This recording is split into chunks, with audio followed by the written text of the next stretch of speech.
when you believe in something, when you and that was, by the way, the topic of this last Friday.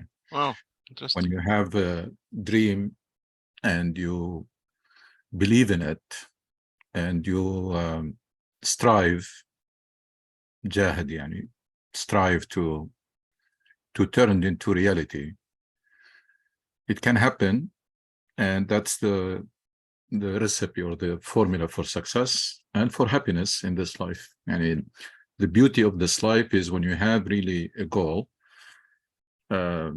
challenging goal, you challenge yourself with goals, and then you strive, you believe in it, and then you strive to turn it into reality, and then it happens. And they link this to, they said that's what Islam does. Rasul Sallallahu Alaihi Wasallam, 13 years in Mecca, he was not talking about prayer or fasting or anything. He was instilling this sense of mission or sense of purpose and this dream in the minds of the companions, and instilling with it the commitment to turn it into reality, whatever it takes. That's all. That's what he was doing. And I explained, I said that those dreams are, one is the dream that Allah subhanahu wa ta'ala is pleased with you, and talqa Allah wa huwa anka radin, mardatullahi wal jannah, which majority of Muslims nowadays take it for granted. That was a dream for the companions. And then next to it, or related to it, is the dream to see the muradullah fulfilled, the purpose of Allah fulfilled on earth, justice prevailing, peace prevailing, etc. So, and that's what transformed those people who used to live very empty life, yani, very empty, very marginal in this world. They were not a factor in this world, yani, totally irrelevant, yani. And turned them into people with the mission and with so I'm coming back to the reflection, but that's what the topic of Jumu'ah yesterday. And it was to some extent inspired by what's going on in the World Cup. Now, if you go back to the World Cup, all the time, African teams and Arab teams and Asians, etc., their goal was to go to, and then it was tweaked a little bit to do reasonably okay. I mean, to avoid any disaster. So that became the goal. And when they do that, they come back home happy. They call it musharaka musharrafa, and it was dignified participation. So it might be 3 losses, yani, but still, we didn't lose by big margins, so we're good. Yani. This time, this coach, Moroccan coach, different mentality. I mean, he was raised in France and in Europe, and he believes. I mean, he said there is nothing that prevents us from competing, and he instilled this in the minds of his players, that they were not less than anybody else. And they have tactics, we have tactics. They have players, we have players. It's 11 against 11. Plus, you have all these, the public support, the fans, etc. So people believed in it. People believed in themselves, and they, for the first time probably, or very rarely, there was some African teams before probably played without this complex of inferiority or feeling that you are inferior. Things happened, and they can even go further. It turns out that a lot of this failure and defeat is internal. That you're failing, or you are lagging behind because you cannot, because you don't believe, because you are losing the game without even competing. I'm not talking about soccer game, I'm talking about in general. We are not, so it's going to have a big impact. And then I'm going to come to the negative part of it. It's going to have a big impact on the morale of people, Arabs, Muslims, African, third world, Asian, etc. A lot of these people their self-confidence and their etc. is going to change. It's already changing.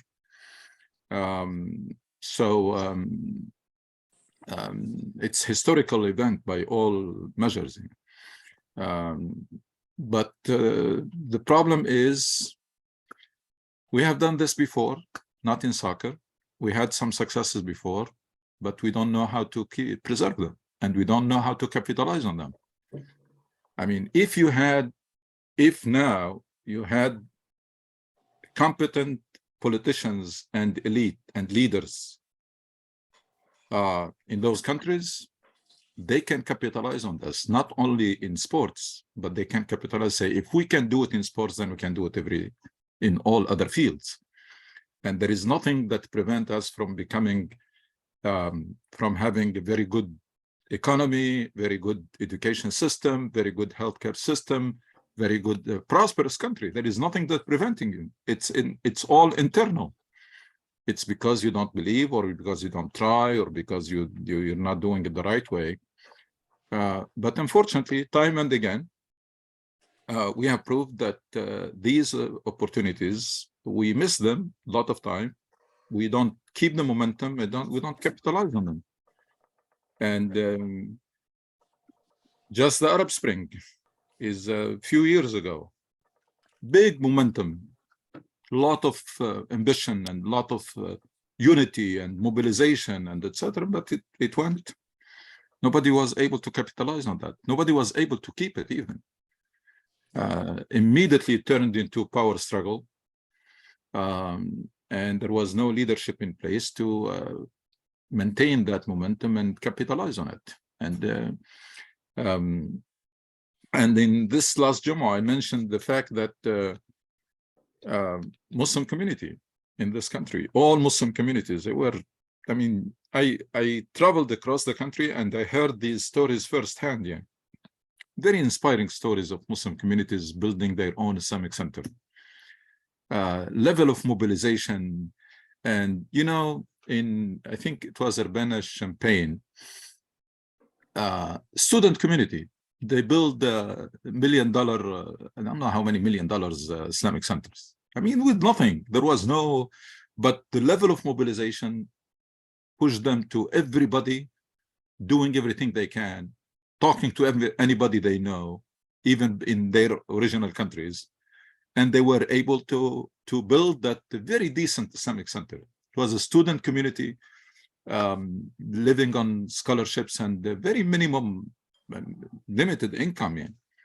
And that's similar stories everywhere, that when they had this idea to have their own Islamic center, it was a dream. It was something that, but when they believed in it and they get mobilized and united, they forgot about all their differences, ethnic, this madhab or sects, schools of thoughts, etc. All of this was behind them, and the results was there.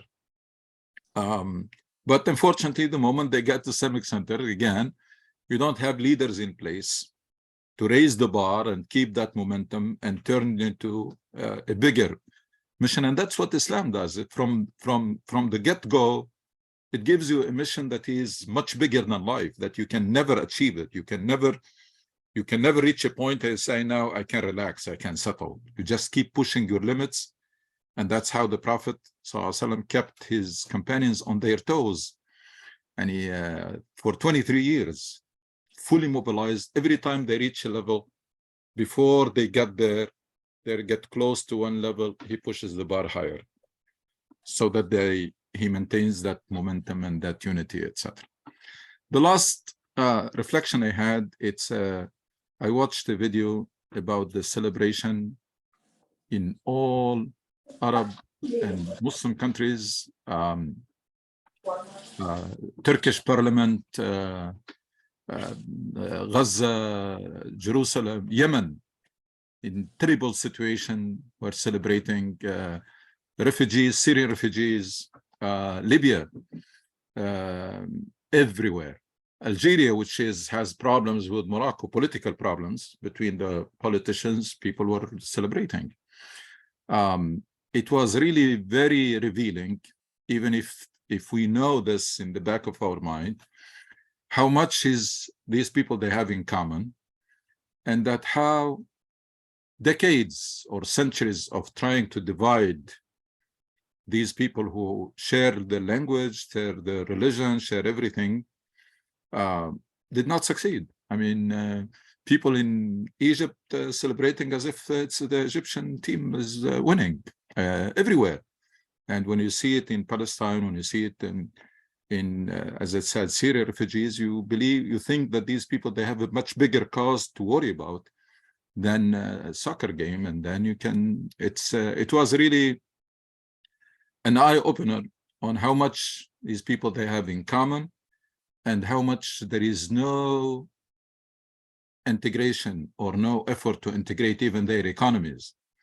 And you compare that to Europe, for example, there is hardly anything in common. Very ethnicities, ethnic differences, language, two wars, devastating wars, and then they were able to integrate their economies, and then they have unified currency, and then you can travel without even passport. It's an amazing achievement. I don't think if there is a European country that is winning the World Cup, any other European people are going to celebrate.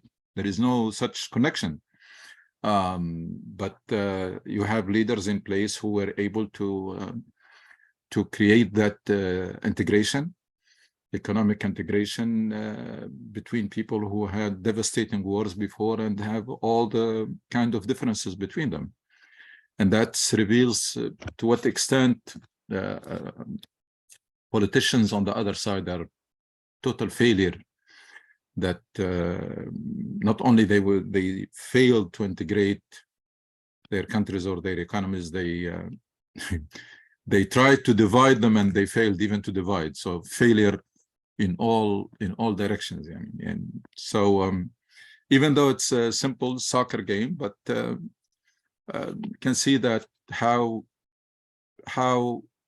these incidents, they can you can draw a lot of lessons from them. And again, the main lesson, if it's like a soccer team, nobody thought or expected to do anything, but if you believe, if you have a dream, you believe in it, and you strive to turn it into reality, you do everything you can. Basically, when you see the Moroccan players after the game, as if they were in a battlefield. I mean, people injured everywhere, which means that people were really fighting for this. Even though these professional players, that's their career, usually they are very careful not to be injured, but you can see how when you believe, when you do everything you can, again, that's a recipe. From Islamic perspective, from any perspective, you have a dream, you believe in it, you do everything you can to turn it into reality, and you do things right, you get it. You turn that dream into reality. And that's the recipe for success for individuals, for families, for communities, for nations, everywhere. MashaAllah, great analysis. It's not only soccer, it's related to everything. So if I am allowed, I have actually this book that I'm reading, I'm doing some readings in it, which is maybe the camera, I'm not gonna, the Rise and Fall of Muslim Civilization. And I shared with the Muslim Renaissance on WhatsApp only the epilogue, the last, I mean, the kind of summary for this book. And if I can, I would just need to read only 3 paragraphs related to this subject. I'm trying to go to do some go to the roots. I mean, the analysis can apply to soccer, to the Arab Spring, to anything. But if we go deeper, a little bit deep, according to this author, which is, I think I agree with him, what happened, or what's the small, we can put the finger on the reason. So in the beginning, he said here, I'm quoting on page 161, almost in the middle, the great Muslim medieval scholars have written thousands of books documenting their work on every known subject in science, humanities, and philosophy. Their books were taught in the Middle East, Europe, and Europe for 500 years. Imagine is my quote, my saying, not his. Students from all over the world came to the Muslim learning institutions in Baghdad, Cordova, for advanced studies. I have written about, that's what he says, I have written about the great Muslim scholars of medieval years in the previous chapters. So that I will stop here and go back again to the same page, a little bit down.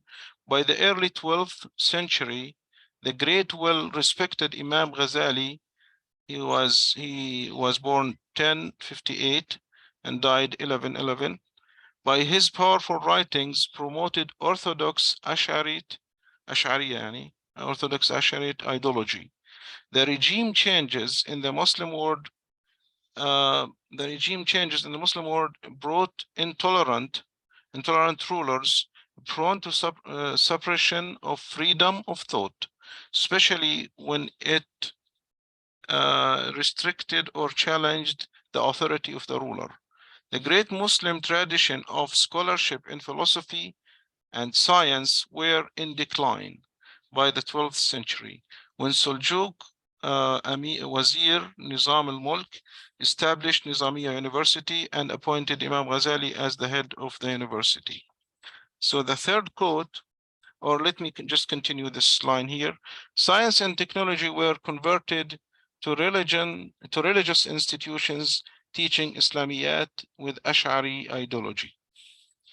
The third quote here on page 163, there was a scientist named Ulugh Beg. Fanatics killed the famous astronomer Ulugh Beg in 1449 and destroyed his astronomical research lab in Samarkand. In 1580, fanatics also destroyed the Istanbul Astronomical Observatory, which was established by Taqiyuddin in 1545. Clerics declared use of printers is haram in 1515. The Ottoman Sultan Selim I, well, I think that's it. I mean, it was, if you print anything in Turkish or Arabic, he said that imposed death to print books in Turkish and Arabic. So that's my quote. I mean, to me, the conversion of ideology from reason to Ash'ari ideology caused one part of that. I'm done. This is great, Brother Muhammad.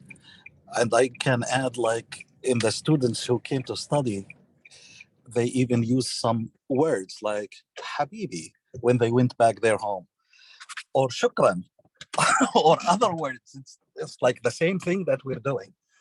We are shy from the Arabic, and those guys learned in the Arabic. They studied in Andalus, and when they went back home, they spoke and they used words in Arabic. And to add one more thing regarding to what Dr. Suhail was saying, it seems like, in summary, it's like من جد وجد ومن زرع حصد ومن صار على الضرب وصل. This is in summary what I can take from what Dr. Suhail said from the time that I got in the call. But based on this, based on what's happening, it's like, what is the point that we can take and build on them? It's like, if you were a president of one of those Arab countries that are trying to do good for your people, what are the lessons that you learned in summary that you can build on them? If you are President Mahmoud Abbas, for example, or the next leader in Palestine, based on what you saw from the Arab nations and the support, it's like, how you build on this to take it into the other level. it's like it's a great what we're seeing. We all happy, but how we take it to the other level. This is the point that I'm missing. And thank you. Well, I mean, if you want to define a leader, if you use the right definition of leader, then none of these is a leader. A leader is someone who has a vision and has some sort of strategy to get there. These are the ones who can capitalize on those events, just to push a vision they already have. But the ones that you mentioned don't have anything. The ones that you mentioned, they were worried about them staying in power, in control, at any cost, at any price. These are not leaders. Leaders have a cause, have a vision.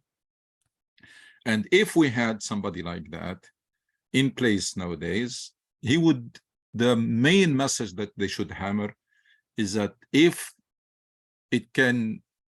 we were able to do it in soccer, then we can do it in other fields. If we believe in ourselves, if we have great ambition and aspirations, first of all, even as a country, and then you can think about the integration. If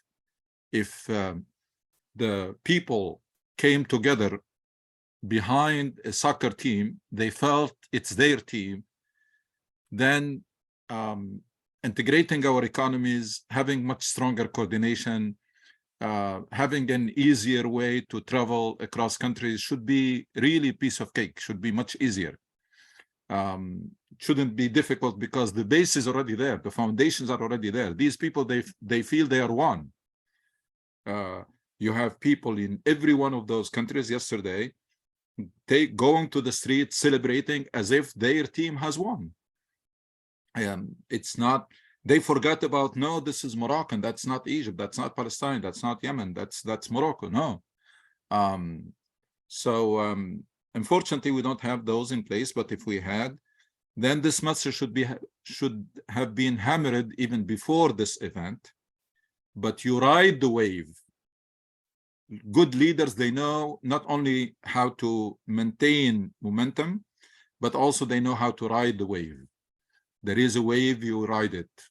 There is a lot of momentum, a lot of self-confidence. Yes, we can, etc. You ride that wave and you hammer that message, say, if we were able to do it in soccer, because you know what, I know many people don't do that, but if you go online and check the roster of the teams that Morocco has defeated, was able to beat, there is no comparison. There is no comparison. If you take them player by player, there is no comparison. These players, these teams, their players, they play in the top teams in the world. Yeah. So, but again, in soccer, you were really at disadvantage a lot. I mean, whether in terms of facilities, whether in terms of the players, whether in terms of everything, you are at disadvantage and you were able to win. If we think about other fields, you are not at disadvantage. I mean, in some cases, you have an advantage. In some cases, you have more natural resources than others. You have less problem than others, than other nations who were able to succeed. This is the kind of message that should be hammered and should be done not only now, but you take advantage of this and ride that wave and capitalize on it, that if it can be done in sports, it can be done in any other field. We just have to believe. We just have to get rid of many silly ideas of tawakkul, that Allah, God will take care of things for us because we are Muslims. A lot of nonsense. We have to get rid of it. That the name of the game is, as you mentioned, is to do everything you can. God does not take care of anything that you can do. Takes care only of the things that are beyond your capabilities and beyond your control, but only when you do everything you can. Changing mindsets, having people believe in themselves and have high aspirations. Forget about leaders and nations, even individuals and families. Unfortunately, majority of Muslims nowadays, majority of Muslim individuals, families, and communities, they have very limited aspirations. Individuals, if you talk to young Muslim, their aspirations are very limited. If you talk to Muslim families, same thing. Muslim community, we just want to have an Islamic center and then maybe expand it. So we expand the Islamic center, we're good. We renovated the building, we have more activities. So we lost that sense of purpose. I mentioned even the book, The Purpose-Driven Life. And I mentioned in Jumu'ah, said, if there is one major difference between us and the prophetic community is this. It is that sense of purpose and that sense of mission. There is a huge difference between mission-driven or purpose-driven individuals and communities, and between individuals and community who are trying just to get by, just to close the books and get by, basically. That's why a lot of time when you see an individual who gets a job, maybe buy a house or secure a house and the car, etc., and then that's it. Life becomes so stagnant because that was the dream. That was the ultimate dream. People no longer aim high, and that has to be fixed. We need to raise generation of people who really have very high aspirations and have the determination and the resolve and the dedication and make the sacrifice to turn those dreams into reality.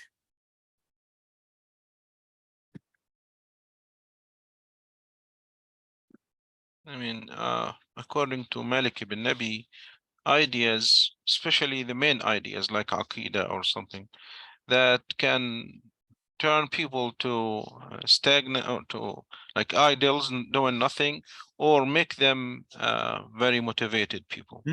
So the change that this book mentioned between, I mean, at one time when we have the civilization was in high level, we did not have one school of thought. It was several. I mean, there is no limit. I mean, or no boundaries, or I would say no restrictions. But when when restrictions came in reality, only one school of thought were allowed, and this school of thought promoted the ideas of doing like everything is done by Allah. Your rule is very limited, which is the Ash'ari understanding of Aqidah. Your rule or your responsibility, it was like they could not answer the question, am I responsible or not responsible? Is it done by Allah or done by me? So their answer was, it's done by you and Allah. Allah will do it. And so the question was confusing to people. And the confusion that we are living in today, still, it's a reflection of the effect of this understanding. So if we do not, talk about this, I think this will continue for generations and generations. To me, this is a major issue, the idea of confusion that Ash'ari created in our mentality. And what do you expect if the minds are restricted and then the ambitions are limited? What do you expect them? What do you expect a community or nation who were basically forced to freeze their minds out of fear of bid'ah or out of fear if you make the wrong ijtihad, so freeze it completely, with the political stagnation, centuries of oppression and totalitarian regimes, political stagnation, intellectual stagnation by design, and then they abused Islam to justify that intellectual stagnation. Actually, they abused Islam for both, for the political stagnation and oppression, and for the intellectual stagnation. in the name of protecting Islam, protecting it from deviation. So let's freeze it. What do you expect? And with time, centuries of political stagnation and intellectual stagnations, you end up with people who are very limited. They don't have self-confidence, and they have very limited ambition. And their personality is not even, was not raised in a healthy way. Because if you are raised in an environment where you cannot speak your mind, even at home, by the way, you cannot speak your mind, you cannot express yourself, a lot of taboos, a lot of things that you cannot touch, a lot of things that you cannot discuss, a lot of what kind of personality and what kind of mindset? Mindset bombarded with restrictions, as you mentioned, and then even your thought, you want to express your feelings or express your thoughts, you can't. Until now, by the way, until now, people, they exercise, even countries that there is no oppression anymore, like free, people still exercise self-censorship because of the so many things that you cannot discuss and you cannot disagree on, or you cannot question, or you cannot explain several opinions, you cannot express them. And then you have someone who is really raised in very suppressed, their personality, their feeling, it does not flourish, it does not come out in a healthy way. I remember this, it's just this Friday after I think Maghrib or Isha at the masjid, they were discussing, some imams after the prayer, he gave or two of them gave a talk, and they were discussing, they saying, you don't go to Jannah unless Allah give you his by mercy of Allah, but not because of your what you did in life. This has, to me, this is very negative effect. Of course, we know, and Allah subhanahu wa ta'ala is the merciful and all that, but there is another understanding came from in the Quran. If you do good, you will be rewarded good, because Allah is the ultimate justice. He's fair. He's not gonna deny you what you did. Also, there's another understanding, which is the cause and effect. If you remove the cause and effect in life, then you will be hesitant. Should I do this or not do this? If I do it, it's the same result as if I don't do it. So people will be like, they walk to the front, then to the back. That's what make the, no effect, no results in life. Well, that's my analysis. Yeah, lot of misconceptions that have to be corrected. But Unfortunately, it's mixed with the religion. I mean, that's what makes it hard. That's what makes it hard to correct it, because when it's a misconception, but they created roots of it in religion. So when you try to fix it, you become as if you are changing religion, or you are attacking religion, or questioning things that are part of the religion, even though it was an idea, but they created some connection or link to it, to the religion, so it became religious. The typical question is, the typical thing is, when are you going to discuss something in Bukhari? That tells you a lot, tells you that there is a human effort that was elevated to become sacred, that you cannot even discuss. And that applies to many other things. If you dig deep, you will find them that they were human effort, a human fatwa, human judgment. But now it is being taken as if it is a religion.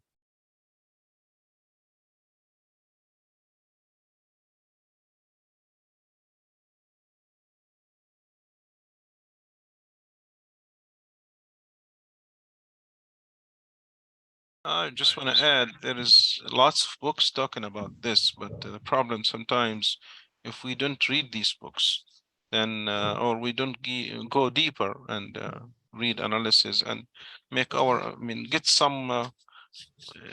get involved in this, or maybe pay some attention, because the problem sometimes Muslims are, as you mentioned, they are happy or satisfied with the minimum. Hmm. So they don't wanna, if you tell them there is a book or there is a research or there is somebody talking about this, they don't wanna get involved. They were just, I'm happy. I do my 5 prayers a day. I do Ramadan, I do Hajj, and I'm satisfied. I'm good Muslim. I'm guaranteed I have the key. SubhanAllah. Yeah. Any other thoughts or questions or subject? Dr. Nushi, assalamu alaikum. Alaikum assalam wa rahmatullahi wa barakatuh. I wanted to add about moving the bar. It's related to soccer and what you have mentioned. I don't know if many of you, any of you have watched the speech that the Saudi coach, I think he's French, that he gave the players during halftime when Saudi Arabia beat Argentina. It was very motivational, and actually questioned, the way they have been thinking for years. Is okay, yeah, I'm out there just for show. I'm out there just to play around. It's okay if I lose. At least I made it to the World Cup. So he actually challenged the I guess the status quo, and he pushed them to the next level. So I think you mentioned the Moroccan coach. He grew up in France. He had a different I guess approach to it. It just seems the mainstream in our culture is accept your status, don't challenge it, don't try to elevate yourself. You're fine the way you are. Mm-hmm. That's true.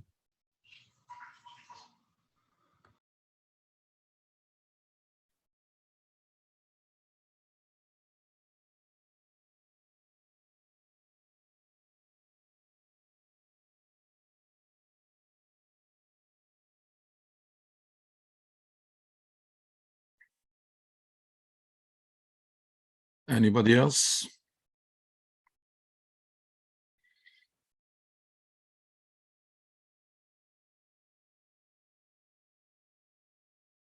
Regarding the last, I think it was the last Sunday lecture that we had, I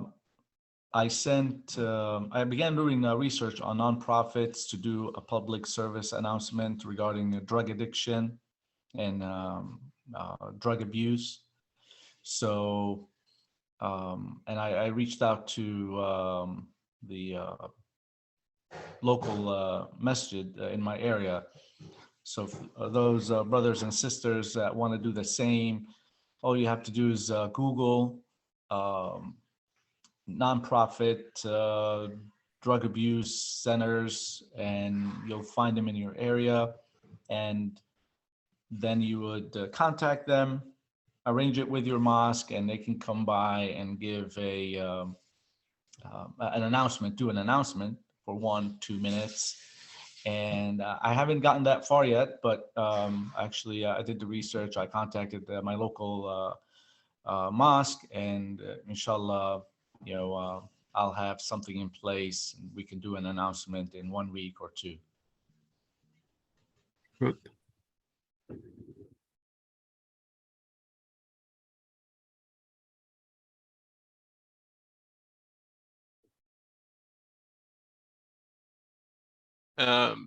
I was asked by the what's the book, and I'm sharing the book here from Amazon. If anybody is interested.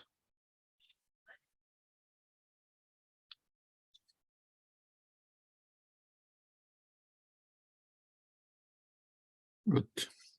And it's a recent book, right? 22. I believe it's recent, yes. April 22. Mhm. And actually, it's not one writer, it's several. and some of them actually teach at George Washington. Mm. Yeah. It's an effort by few, maybe 5 people or something.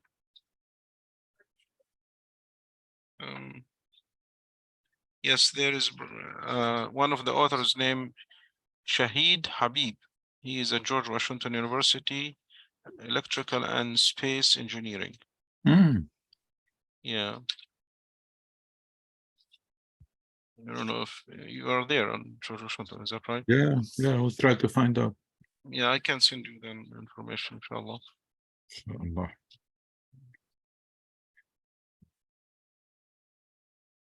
And if we really are serious about change, the formula is there, the recipe is there. We just, I don't know why we're postponing or delaying, because there is no other way other than simulating the prophetic model, which is basically, it starts by contextualizing the religion itself, contextualizing, meaning coming up with suitable and relevant definition of the mission of Islam and of the ultimate purposes of Islam, or maqasid, etc. Contextualizing, and then building a core group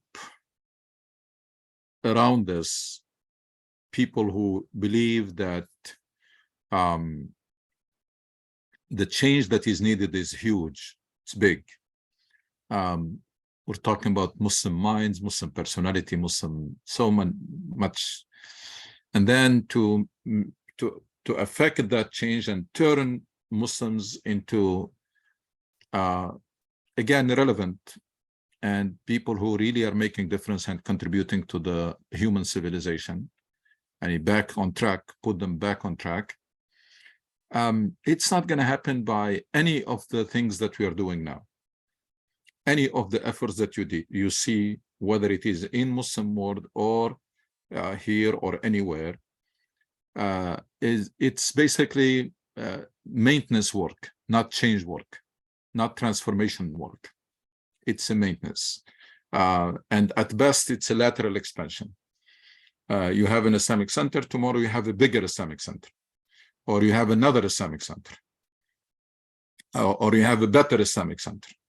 You have activities, you're going to get more activities or better activities. That's lateral expansion. That's not going to change anything. If people really are serious about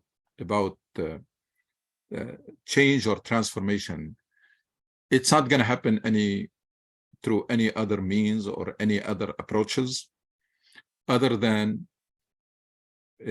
rediscovering the true Islam, the inspiring and empowering religion that not only consistent with the modernity and with the science, etc. It's really, it can inspire and empower people to be at the forefront of scientific research and of progress. There is no other way. The current versions of Islam, and I still say this, if they are embraced by every Muslim, so if every Muslim you think of, become practicing, adopt one of the current version of Islam, whether it is the political Islam, whether it is the Salafi Islam, whatever, any of the existing or traditional, any of the existing versions, if all Muslims on earth embrace them and become practicing them and practice them, we're going nowhere. Nothing is going to change him. Because, there is a scientific concept. If you, to judge something, it's like statistic. You take a sample. Now we have seen so many Muslims become practicing and nothing has changed. If more Muslims are going to be practicing, nothing is going to change, because it's not about numbers. It's about a defective version, very superficial, very shallow version of Islam that you are spreading it among more people. That's why it's not helping. That's why in the last few decades, we have seen so many Muslims became practicing and nothing has changed. Nothing has changed, not only even in individual life and personality and mindset and behavior. Nothing has changed. Nothing much. Very few things change in the life, in the behavior of the individual with the current versions of Islam. So there is no way around it. I mean, there are no shortcuts. There are no easy way other than doing the hard work. It's a lot of work that needs to be done to come up with an Islamic construct or Islamic paradigm, and then to instill in the minds of Muslims, and then create the very similar transformation that the Prophet has made. The only difference is people used to live without a mission, but they worship idols. Nowadays, Muslims, they live without a mission, but they don't worship idols.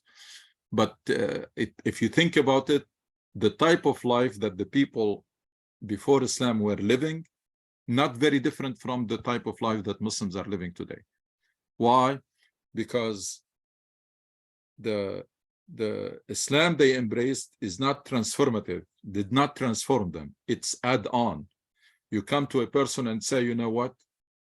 You're not praying, you need to pray. You're not fasting, you need to fast. You're drinking, you need to stop drinking. If you're a woman, you need to wear hijab. That's it, that's it. That's all. So these things, they are added on a very damaged personality and damaged mindset that we were talking about just a few minutes ago. And you keep adding these things without fixing the underlying misconceptions and damage that happen to the over generations to the Muslim mind and Muslim personality. That's why nothing is happening, and nothing is going to happen with what we're doing now. What we're doing here and what Muslims are doing anywhere else, we're going nowhere. Because again, there is no national, there is no sense of mission, individual sense of mission, and there is no rallying cause for the nation or for the society. There is no rallying dream or cause or mission. We're going nowhere.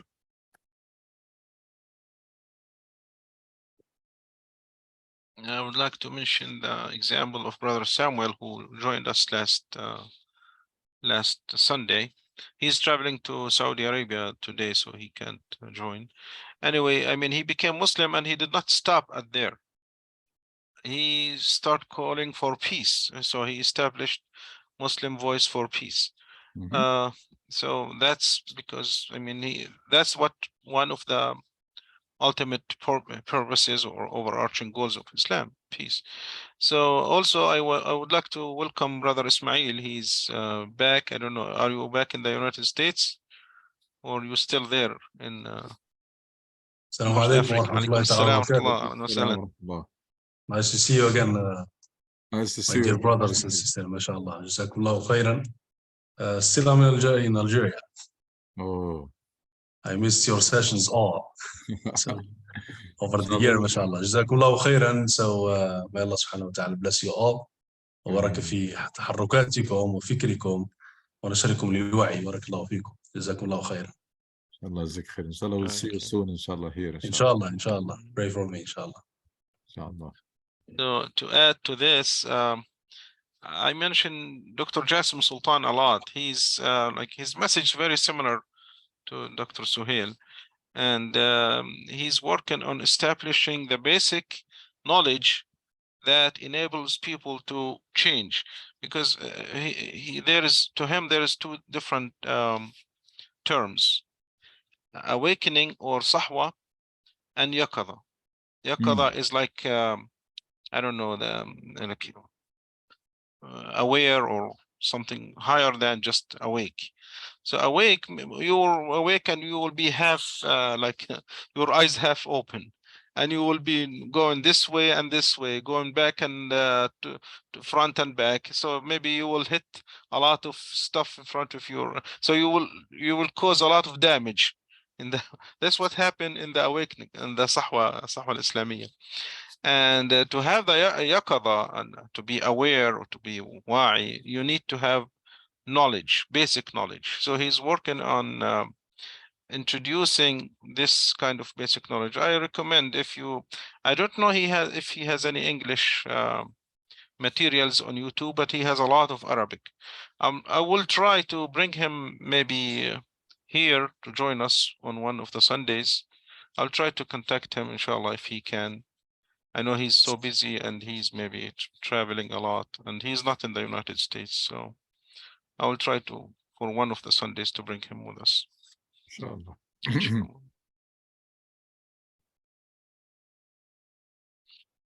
Brother Basim, usually you have a comment. Did not hear you today. Today is quiet, huh? He's shocked by the Moroccan game. Okay, let me, if I can talk about the international media, the Washington Post, the New York Times, today they talk about the celebration in the Arab world.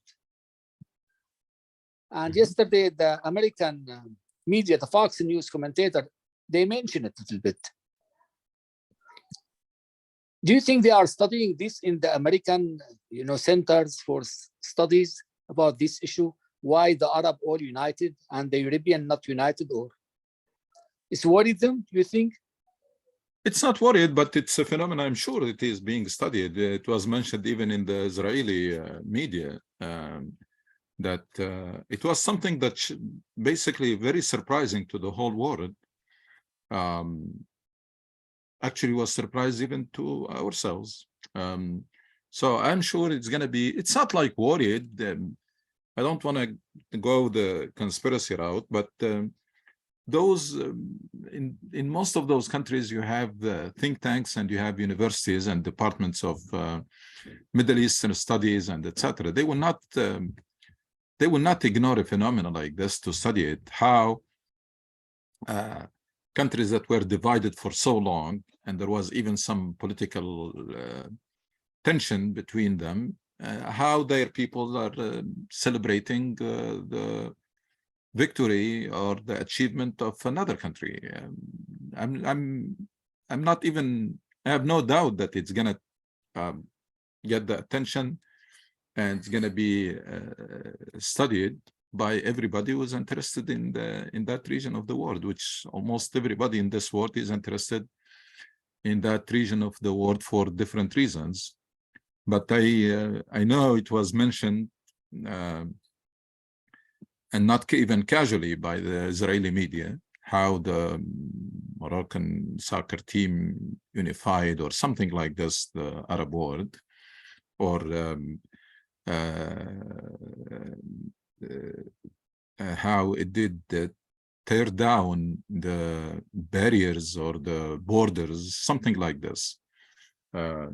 So I'm sure it's not gonna go unnoticed. It's an eye-opener.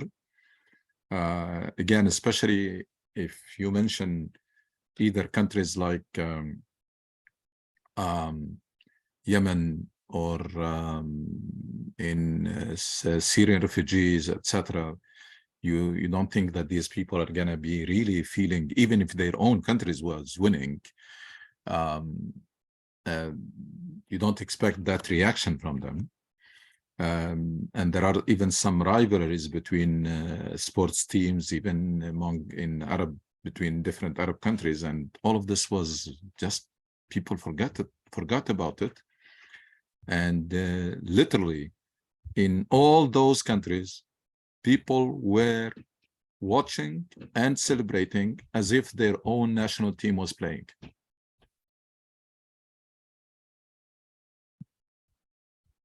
This is not gonna skip or gonna don't go draw the attention, as I said, of some think tanks and some university departments in the university who are focusing on these phenomena, to understand why is this? Why was this was the case? I mean, there is common, lots of common things between this area. I mean, from Morocco to from the west all the way to the east, we have this very similar or common ideas, common religion, common idea. You know, it's this ideas of Islam has been there for what, 1400 or 1500 years. So of course there is lots of common good things, and what happened in one area, people feel with the others. It's a good thing, but we need to have like to have it to the benefit for the people. Like what you mentioned in Europe, they have they changes a lot of stuff, and now you can travel between one place to another. Now, if I want to travel between Syria and Iraq, it's Good luck. impossible. Yeah, good luck. I mean, even if I travel from Jordan to Palestine, I have to go through 3 borders, and each one of them will make your life horrible. It's not easy. So of course there is you can do business, you can do a lot of stuff in Europe with a lot of encouragement and benefits. So I think if we can reach to this level, that would be great. I think brother It's just me, Muhammad. Muhammad. But again, I just like to add a little bit or some of like thoughts here, or a thought. A thought is like that I was kind of mistaking all along, which is, it's like, and this is regarding to the last question from the brother from Brother Bassem. I really think it's like, when it comes to me, I always was thinking like our leaders or the Arab country leaders are pointed by the Western countries or by colonialism or by whatever. And the truth is, it's like we are, as people, who bring the respect to our countries and our people.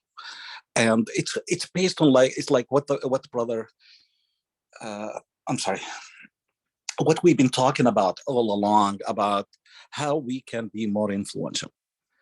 And this shows like you have to prepare, you have to build yourself, you have to build the experience.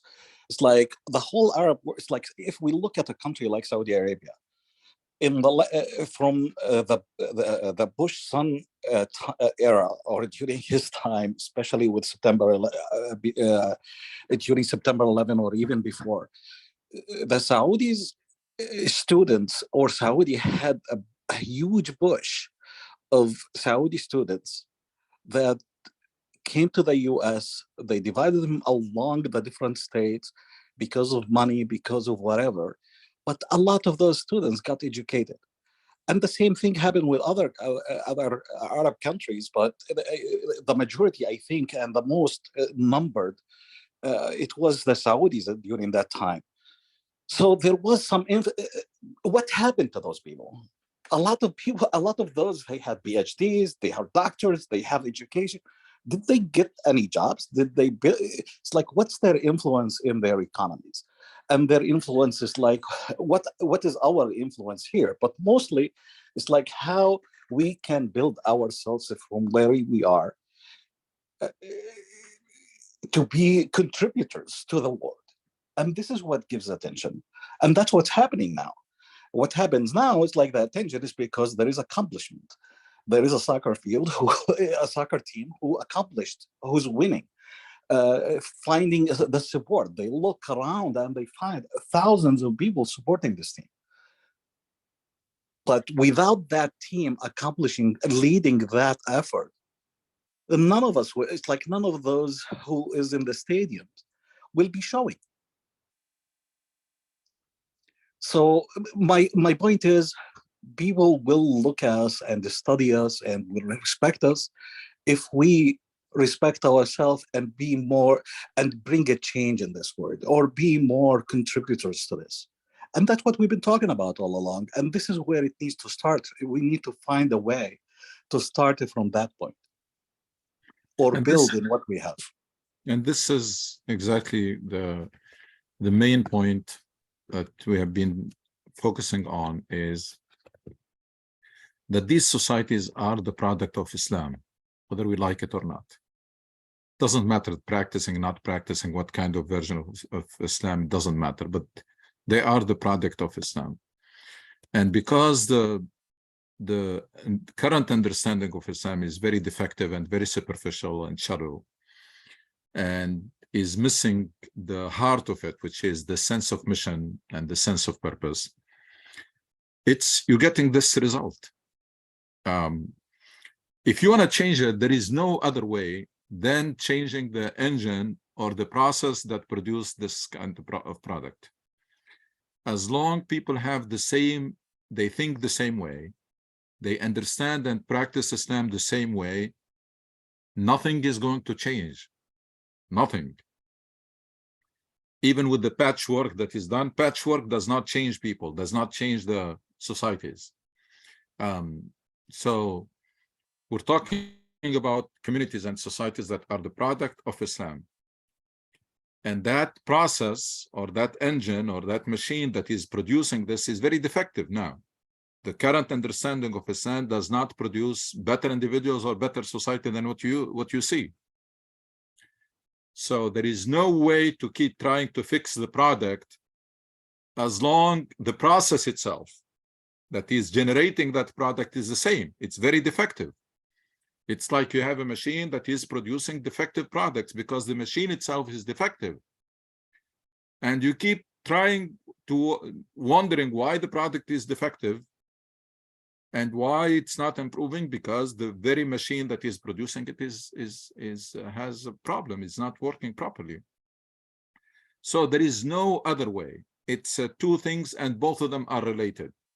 It's the mindset that has to change, the mindset that is full of misconceptions that unfortunately were rooted in religion. Unfairly, Islam has nothing to do with the things that are keeping us down, the ideas and the thoughts that are keeping us down. Islam has nothing to do with this. يضع عنهم إصرهم والأغلال التي كانت عليهم. Islam comes to liberate people, to free people from shackles, not to shackle them. So unless we fix that and we rediscover and reintroduce the true Islam, the Islam with strong dose of spirituality, the Islam with a sense of purpose and great sense of mission, the Islam with the great human dimension that looks at people not as Muslims and non-Muslims, but as a human family, the Islam that focuses on the ultimate purposes, the maqasid, not on the rituals and the appearances and the fiqh, and fighting over very marginal subjects. People can spend so much time on them and they can even fight over them, even though they are marginal in Islam and they are not really important. Unless we do that, you're going to still see either at best the same product, because if you're not moving forward, more than likely you're moving backward, because life is not stopping. Nobody's waiting for you. Life is moving forward. So unless we do that, and with better, the sooner the better, because things are deteriorating. Don't be deceived or fooled by the appearances here and there. Yes, in many Muslim countries nowadays, you can see the latest technology, you can see the latest cars, you can see the latest buildings, whatever. Don't be fooled by that. Things are really going backwards and are declining, because there is no such thing as you're going to maintain the same level. If you maintain the same level, you fall behind, because as I said, it's like, you know, those treadmill or those escalators. there is no such thing as you stay in the same place. If you stay in the same place, you're going to find yourself moving backwards, because again, life is not going to wait for you. So it's very serious, and I really feel the pain a lot, because I think the pain from how bad the situation is and how it's getting from bad to worse. And I'm not fooled, by the way, neither by what's going on here or what's going on in the Muslim world. I'm not deceived by the Islamic activities and the Islamic facilities that are being built in this country. I'm not fooled by that, because that's what I consider as lateral expansion. And I'm not fooled by anything that is happening in Muslim world that can give you the illusion of progress. And that no, it's the pain from the situation, and the pain from the fact that it's very doable. Those who have done it, they have nothing that these countries do not have. The resources are there, the ingredients are there, the path is clear. I know it's not an easy path, and we're still unfortunately dreaming or looking for a shortcut or for an easy path, but the path is there. It's a long one, it's a hard one, but there is no alternative to it.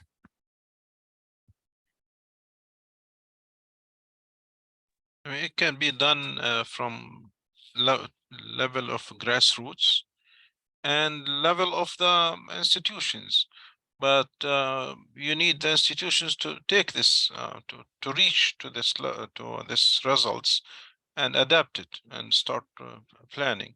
And that's not that easy. I mean, because it's usually against their interest, because this will change the whole regime. But grassroots, I think it's happening, but it's taken some time, because you are building and other people are destroying what you build. And this destruction is much easier. Of course. And it's usually louder. Yeah. Believe me, it's what happened in the early days of Islam, in the most unfavorable conditions you can think of, can happen anytime if you get the people with the proper understanding and with that level of commitment. Those companions were not born companions. They were not born Superman. They were not Superman. But it is that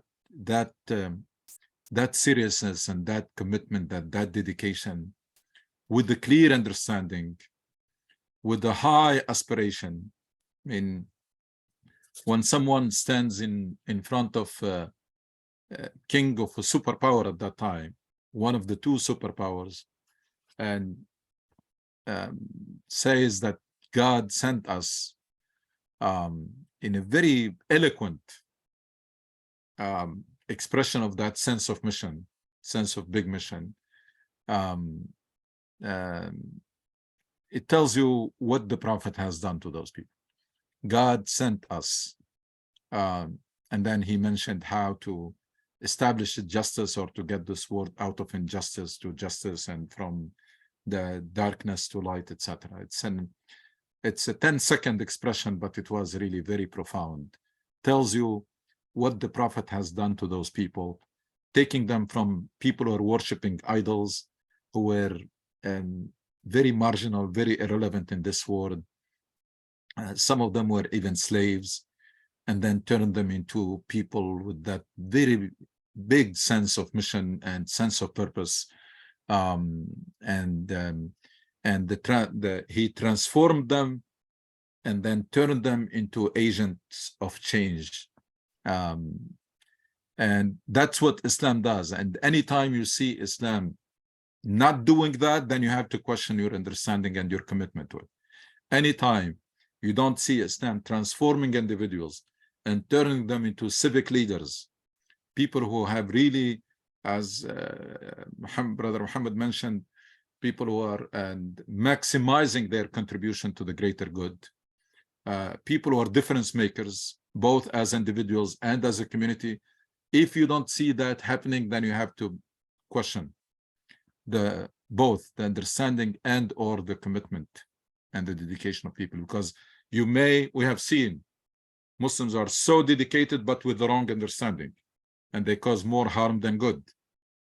And then sometimes you get the other picture, which is people may have the proper understanding, but their commitment is shaky, the lukewarm, doing things whenever they don't have any better thing to do, then they can do something for the greater good and to advance the cause. But that combination of clear, proper understanding of the essence of Islam, because nowadays when you say you need to learn your religion, people think that you just go and read about fiqh, what is halal, what is haram, and memorize Quran and memorize hadith. That's not, we're talking about the heart of the religion. The heart of the religion is what I always say, it is that triangle. It is the Tawheed, the knowledge of Allah, and then it is the sense of mission, clear mission, and the ultimate purposes of Islam, maqasid. This is the combination. The Tawheed became so superficial, the knowledge of Allah and the relationship, the spiritual dimension in Islam was weakened, and then the other two were lost completely. The example is great, where Sayyidina Muhammad, he spent 13 years in Mecca, and that 13 years wasn't to teach people how to pray or to fast or to do pilgrimage. No, I mean, we were born as Muslims, and what we understood is, okay, do the 5 prayers, learn, memorize few surah here or there, and the rituals. But actually, when it came, when this call for Islam came to Mecca, it wasn't that easy, because people, I mean, some intellectual people refused. Why? Because it was their social status. I mean, The privilege. yeah, the privileges. It came to regular people, or even they used to be slaves, and tell them, you are equal to that rich man or the influencer, very influential man here and there. So that's what made people even, I mean, take it as, and I mean, take it and believe in it, and even sacrifice their life because of that, because it's empowered them, and it's removed all of the shackles and the limitations that other people put on them. But on the other hand, people refused it because it will make them equal to others, and it changed the whole the whole setup of the society. So, I mean, that's what we need to understand. I think Islam is not that easy. It's changing.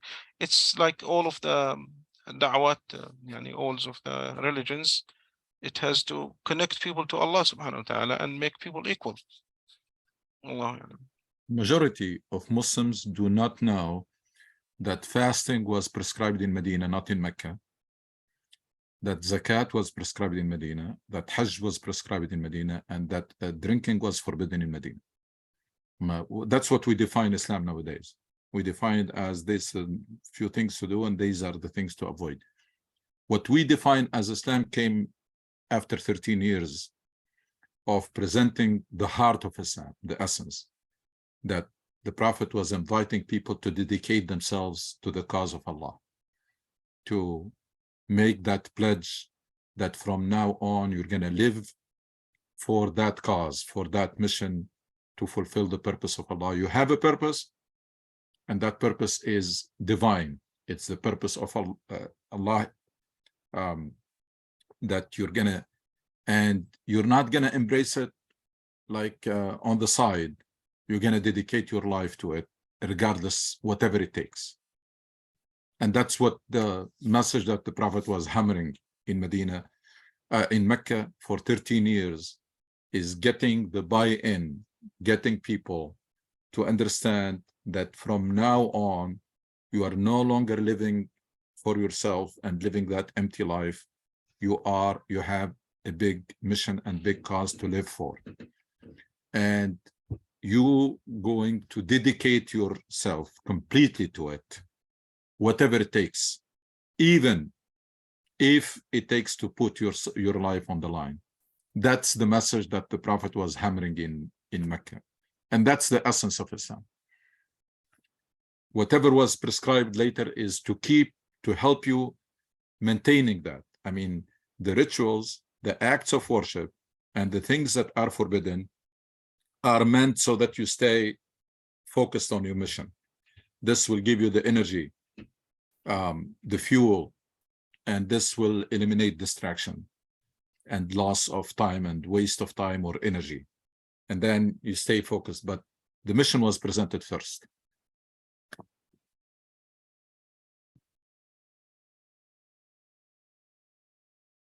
And that's, you can see it. There are people who died in Mecca.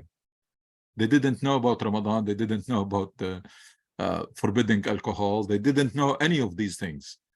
They died for Mecca. Why? Because they insisted on sticking to that transformation that the leaders of Mecca did not like. They insisted that we are not going back to live that empty life and trivial life that we used to know. They insisted to be, we are now part, we embrace the mission, and we are part of a community who's carrying that great and noble mission.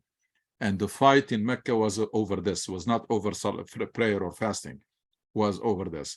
The leaders of Mecca wants to bring these people back so that they can control them, so that they can subdue them. And those were insisting that no, we are free people. Not only we are free from all the shackles, but now we have a mission that we are carrying. Jazakallah khair, Dr. Suhail. وإياكم إن شاء الله. Inshallah, we see you next Sunday, inshallah. إن شاء الله. Assalamu alaikum wa rahmatullah. Assalamu alaikum. Thank you, everybody. Assalamu alaikum. وعليكم السلام.